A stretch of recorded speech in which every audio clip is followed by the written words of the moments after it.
Top Cutler here, and I'm in the Wallace Collection in London with Keith Dowen, the Arms and Armour curator. And it's just fantastic. I love coming to this place. It's like my church, really. It's in the heart of London, a fantastic, small, but absolutely world-class arms and armour collection, both Asian and Western European. Now, I came here because we have an original, very carefully, and a reproduction made by myself, and we're just going to put them down side by side, have a look at them, have a talk about them. The reason I made this is for part of the handling collection here at the Wallace. Why is that important? Why is it useful? Well, I think a lot of people, when they look at arms and armour, they think, oh, it must be uncomfortable to wear, it's heavy to use. So actually having replicas of pieces in our collection allows people to come in, handle it, understand how the weapon feels in the hand, how you might use it. Of course, that's something you can't get just through looking through glass or a picture in a book. So all those fantastic Victorian descriptions of the sword being so heavy you can barely lift it. Yes, absolutely. Out the window. Yeah, but there's sort of myths that persist. A lot of people are really surprised when they pick up a sword. Yeah. And I think, wow, this is light. So, well, let's start with the original big set, which I have never handled. So I had a very tight deadline on it. So it was only 2 or 3 weeks from memory. So I had some photographs. I didn't even have a chance to come down and examine the piece. Oh, and it's also different to what I expect. This is what is always brilliant about coming in. We've got a little, what looks like a welding seam line. Yeah. And that's what I took it for. When I looked at the photographs, I thought that was the case. Yeah. But you flip it over, and you've got exactly the same line on the other side, which you wouldn't expect. If it was a welded seam line, you'd just expect to see it all. So actually, no, I'm not entirely sure. This is the value of actually having things outside the case and handling them. You get such a new understanding and appreciation of these objects. Or in this case, a bit of a mystery. So I came down looking at the rondel dagger, A476, basically the monster dagger. Yeah, the one that everyone knows. What I found really fascinating about that is that there is no visible peen on the top disc at all. No, there is nothing there. And you'd expect corrosion and age absolutely. to show something, and it doesn't. And so you look at it and you go, yeah, lovely. I have no idea how this, even though it's in my hand, I have no idea how this is put together. Traditionally, these daggers have been dated to the early 16th century. Yeah. But really, we don't know precisely when they date from. There's a group of them in Dresden, but they're a bit of a mystery as well. We don't know exactly when they were made and who they were made for. But based on iconographic evidence and the sort of slender proportions, the fact that the lower rondel is smaller suggests an early 16th century date. This would be like they could have just snuck in a little bit earlier, sort of 1485, Oh, 1490. yeah, absolutely possible. Yeah. But not 1450. No, definitely not. And this turn over here is something that really you only see in the 16th century. Ah, do you? Yeah, this sort of little detail, and it enables it to be worn against the body. So yes, that allows it to be a bit slimmer, but I think also you've got a little bit of blade catching and blade stopping. That's very true. Function. So that having that return there, allows the blade to come in and not get bounced away. But this is also interesting, because one of the things that people are obsessed by are tangs on swords and tangs on daggers. But this is a real fighting knife. Oh, absolutely. And you've got a handle here, which is, I think it's about 9mm at the bottom. And then you have a thickness. Yeah. So the tang coming off this blade has got to be pretty sharp and pretty square. Yeah, definitely. And no more than 6mm in diameter, which people would look at from a modern context and say, well, that's ridiculous. No, I think there's an idea that fighting dagger or rondel, it has to be big and chunky. No, it doesn't. Essentially, it's a glorified spike. That's the business end. And as you say, in the hand, this is a very comfortable weapon, it's comfortable grip. And again, we know from iconography that soldiers were carrying this style of dagger. Yeah, I mean, I find that surprising because I think, from memory actually, on the reproduction I did, it's slightly bigger than I did on the museum one. But it looks, it's let's say 10mm at the bottom here and 13 or 14 at the top. It looks like that would just be grossly uncomfortable. And in fact, when you grip it, your fingers do come all the way around and touch the palm. Yeah. You're not, in a way, gripping it tightly. No. But I think, because of the size of this hilt, this is for army fighting. You see on altarpieces, German altarpieces of the early 16th century, saints in full armour, and they're wearing daggers just like that. And of course, the cross-section of the dagger, this is for finding weaknesses in the armour, into the armpit, getting through mail. So yeah, absolutely a functional weapon. And one of the German names for this style of dagger is Panzerstecher, armour piercer. So have you seen that film that I did with Matt Easton, where we took the Wallace rondel dagger and was stabbing it at various No, I haven't actually. The first film, I made a rondel dagger out of traditional material, so sheer steel, wrought iron, construction as far as it could be like the original piece, except for the mystery beam on the top. Second film, I came into Wallace with Dr. Toby Catwell, who was here at the time, and we compared the two side by side and had a chat about them like we do today. Third film, I got Matt Easton, who's a martial arts expert, weapons expert, and we attacked mail with it. We attacked fabric armour and plate, 1.2mm plate. Right. Extraordinary results. Really? Extraordinary. But putting it onto either fabric armour or mail, it's just like no resistance. Yes. I mean, so we put it on an archery foam target, so there's a little give, a little movement, and you just push down and it's straight. It's amazing. So these would have no problem at all. And again, in 16th century depictions and 15th century, you see guys just leaning down on it, putting their whole body weight through the dagger. Yeah. You're going to be able to get through a hell of a lot of armour. Yeah. So again, we were doing 1.2, which is not breastplate or helmet fitness, but it was just curiosity fitness. Yes. I think when people look at daggers and maybe compare it to a poleaxe or something like that, they think, oh, the big weapon, that's big, scary, it must be really dangerous. Actually, a dagger is an incredibly dangerous, lethal weapon. And I think when you look at a lot of close quarter combat, whether it's a cat's balber or a cutlass on a ship or a 19th century prison officer sword, they're small. Yeah, or absolutely. Daggers, Yes, classics, exactly. they're small. But I've always wondered that with daggers. It's quite funny because things go up and down in size by fashion. Yeah, absolutely. I mean, one of the things that I find quite curious are I sort of look at them as being like court rondels from the late 15th century. And you'll often see them, and oddly, you'll see them hanging upside down. Yeah, you do. I'd love to know the mystery. But they're small. They must have like 6-inch blades on them or something like that. As like all daggers, all weapons, they're as much fashion jewellery, essentially, as practical fighting things. I think a lot of that is forgotten. Is the jewellery aspect of things. I mean, I do a replica of one that's the Wallace Collection, which has got a studded handle with big studs. And I mean, it is nothing but uncomfortable. Yeah. It will stay when you put it in your hands, Absolutely. great, but it's not comfortable. But you use it for 30 seconds once a month. Yeah, exactly. The rest of the time, it's jewellery. So I'm just going to compare the two now, side by side. So I made this from memory out of 1.5mm. I'm going to guess that the top of this pommel here is under a mil on the thickness. You can just kind of feel it, see it. So I'm thinking that that's like maybe 0.8mm. We did approach a similar construction method, where what I've got is the bottom of this pair of discs here. It's curved. And then the top disc comes over and the edge is just crimped under, which is a method that they use quite a lot. Yeah, so you don't have to weld it, you don't have to solder it, you just literally crimp one piece over the other. You can see that seam on the original one. You can see it there. However, it's done much finer on this. And what I'm not saying, actually, I'm not shy of actually saying my work is crude sometimes, but sometimes it can be. In this case, it is cruder than that, but it is perfectly correct.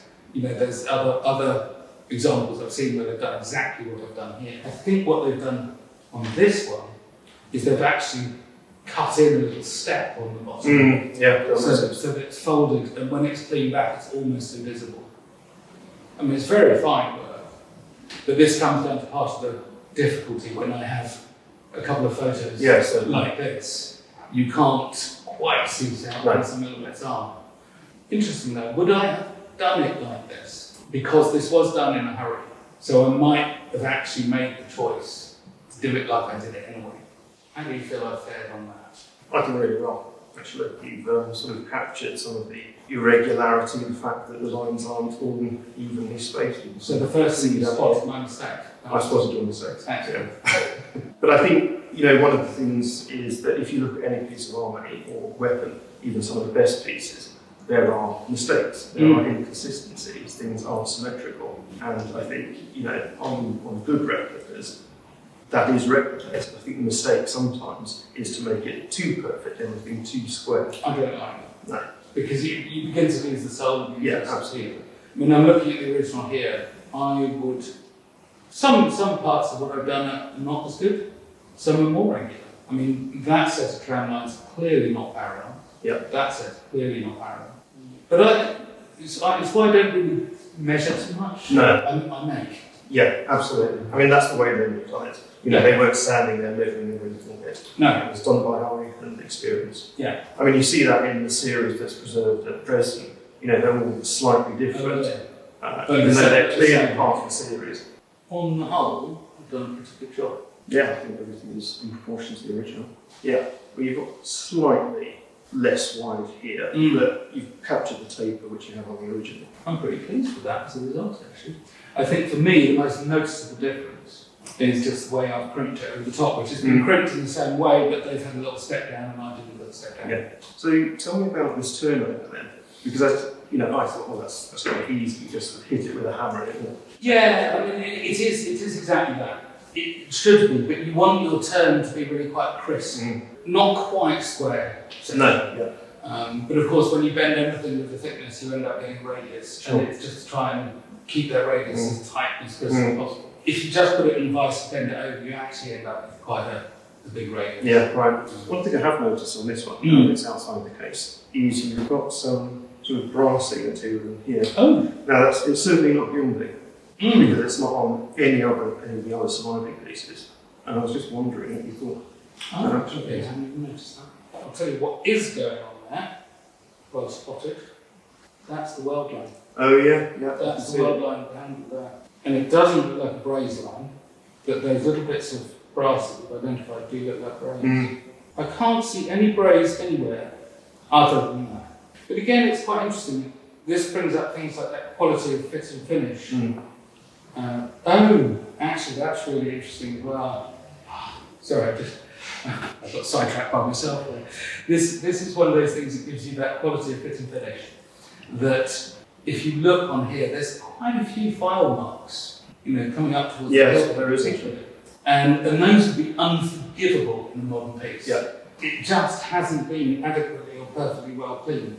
But then, what diverted me was look at that going down the blade again. All the way down the blade, there's a laminar crack, almost to the tip. And again, utterly unforgivable. And that didn't appear later in life. That was sold and bought with a whopping big crack down the whole length of the blade. I just find detail like that really interesting because it just shows how uptight we are. Oh, certainly. Yeah. That worked, it did the job. Somebody paid good money for this piece, went, oh yeah, a couple of scratches, if they noticed it. Oh yeah, crack the blade, if they noticed it. Yeah, lovely, I'll have it. But this is another funny feature. I don't know if you noticed this with triangular daggers. The first one I ever made, I put the blade in it, and I've now spent a long time doing it, and I'm very proud, I'm very pleased with myself. And I put it together, and I went, oh my goodness, the blade's on the wonk. And it's whatever direction you look at that knife from, it looks like the blade is off to one side. It does, actually. Yeah. It's really, from the side, it's just you think it's completely wrong, but then you just do that. Yeah, it's funny, but I remember when I did it, I just looked at it, oh my god, no! There's quite heavy corrosion. Yes, there is. At the top here, but the rest of the blade is in fantastic condition. I mean, overall, this knife could be used tomorrow. This is more or less just certainly. gets. But do you know what's caused that? Was it hundreds of years in a sheath, or? I think that's most likely. I mean, we've got two daggers like this. The other one's slightly different. That's AU729. And that one does have parts of its original leather sheath, but it is cracked and broken. So I wouldn't be surprised if for years this was kept in a similarly cracked and broken sheath, and it's just corroded preferentially. But as to how this came into the Wallace collection, it was 1871. It's from the Comte de Nivelles collection. So he had a really good collection in Paris. He was Napoleon III's superintendent of fine arts. Richard Wallace bought the collection after the fall of the French Empire during, for 600,000 francs. Which was how much? A small fortune, really. But Wallace was in the market, he was doing a lot of his buying in 1870-71, and Nieuwerkerk came over here in exile, kept his collection in the hands of a friend in Paris, and said to Richard Wallace, I've got this collection, do you want it? Because I can't go back to France now. And he came over here. But other than that, we don't really know a lot about this collection. I mean, I've talked about other examples in Dresden. It's possible that this made its way out of Dresden during the Napoleonic Wars. So a lot of the items in this collection are part of Nieuwerkerk's were taken from arsenals, castles in Austria and Germany during Napoleon's campaigns, entered the art market in Paris and were eagerly snapped up. So that's possibly how it eventually got here, but we don't know for certain. Yeah. Museum collections, particularly that put together in the 19th century, there's always that little question mark about authenticity. Yeah, definitely. That, for me, absolutely 100%. Yeah. I mean, there are things in the collection that Wallace bought as originals, but we now know that they're not. But yeah, there's absolutely nothing to doubt this at all. Yeah. And the mark on it? That's quite a common mark that you see on this series of daggers and others, but exactly who that person was, again, we don't know. And unfortunately, the records in Dresden aren't complete, so we don't have so-and-so was commissioned to produce a dozen daggers. But the dagger probably came from Dresden. I think it's very likely, considering that the greatest concentration is there at Dresden today. So do you think that is like a local style? Or potentially. I think you certainly see this style across Germany. So it appears in southern German altarpieces as well as northern German ones. So German style, yes. Whether it's sort of focused on Saxony to begin with, again, we don't really have the evidence, it's possible. And then I suppose the last bit really on this was the sheath that I did for it. So this is complete conjecture. I suspended this one on quartz. And that's a very medieval way of doing things. But by this time, they're starting to think about belt loops, for instance. So I know that, again, the very famous bollet dagger you have here with the eating set on it. Yeah. It's funny, actually. It looks for the world like it's got a little metal spring clip on the back. Yeah, it does. It really looks like it's got like a Commando dagger spring clip. It's not. It's a leather belt loop where the bottom is just given up and pulled away. But realistically, I think there's a reasonable chance that this might well have had a belt loop. And that also, for me, would go hand in hand with the fact that it's got the little turn down guard. Because if it's hanging down here, it doesn't really matter what the guard's like. No. If it's pinned to your body by a belt, then it becomes more important. But how common do you think they were at 1500? Oh, I think not as common as they would have become. No, certainly. So I think doing it that way is quite reasonable. We mentioned before about daggers sloping down at the waist, and yet you do see these daggers being worn really tight against the belt, but I wouldn't say that that's the universal method, no. Again, just a shape of conjecture really. I just put a little bit of interest on here, a little bit of decoration. Yeah, I have three sort of tram lines, as you call them, on the top rondel here. Yeah, it's sort of fairly simply done. I don't think that this was a particularly high status dagger. No. I mean, how would you view this? It's certainly sort of knightly status, or that sort of quite broad term really. Yeah. But no, this is not something that the Elector of Saxony, for example, is going to be wearing. Yeah. This is something for his household maybe. Household or sort of bodyguard maybe? Yeah. Although actually often they're quite flouncy as well, aren't they? Because they're part of your jewellery when you walk around. But They could be, but there's sort of this, in the early 16th century, you think of Maximilian armour, it can be quite severe, quite utilitarian in a way, so I don't see this as being incompatible with somebody at higher status. yeah, I've thoroughly enjoyed looking at the original piece. I am pleased, generally, with how close I've got. Slightly annoyed about the turn down detail at the top. I wish I'd spotted that. Other than that, I think it's a lovely, lovely dagger. It's in such good condition. It's so iconic. It's such an iconic piece of its type. You know, this is a very well-known dagger. Yes, it is. Yeah. I must say I'm unfamiliar with all those in Dresden. I've got to go digging with that. Yeah, you must. But actually, museum tour of Germany is something I've never done before. Really? That's great.